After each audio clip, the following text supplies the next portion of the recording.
Ну, во-первых, всем чик-чирик, с приходом весны, поздравляю девочек, мальчиков. Сегодня ответственный день, поэтому я чуть-чуть припавший, что называется.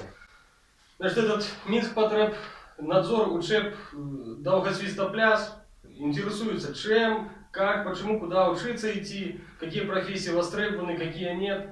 Честно говоря, любая профессия к лицу человека. Не профессия красит человека, а человек заборы.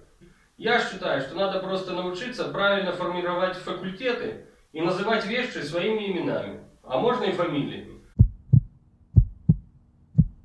Профессии должны быть такие, которые приносят дивиденды, ну этих деньги по-простому. Предлагаю ввести факультет до погребальной подготовки.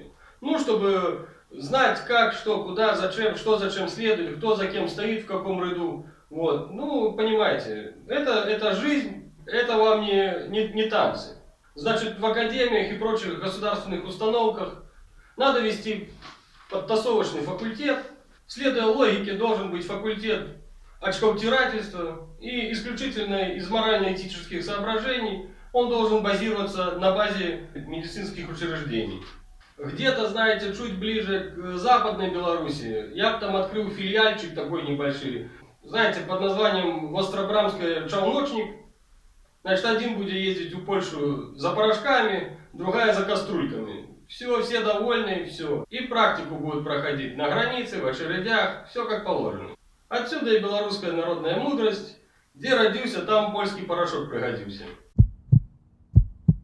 И чтоб неплохо было создать такой филиальчик, знаете, где для молодых, амбициозных, называется «Поеду на Москву». По специальности моя хочет делать в хрустальном башмачке, ничего не знаю, надо бабки. Для женщин, считаю, есть прекрасный факультет. Надо его назвать «Ноги, бровки, коготочки». Это для тех, кто профукал эти уступительные экзамены и вообще не явился на тест. Конечно, еще одна хорошая специальность всегда будет востребована. Это гаражист. Ну, там, чтобы починить, подпаять, там, подвал бросить, чтобы поднять, принести какие закатки. Колупаться там полдня и чтобы конфетка получилась. Это, конечно, ручки, очумелые ручки, надо это признавать. Но, конечно, этому надо учиться.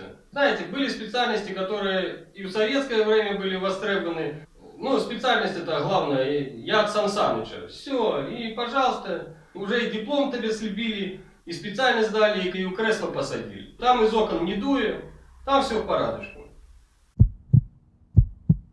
Всех с весенним снегопадом, пусть птичка на хвосте принесет только хорошее настроение и отличные оценки в зачетку жизни. Всем счастья!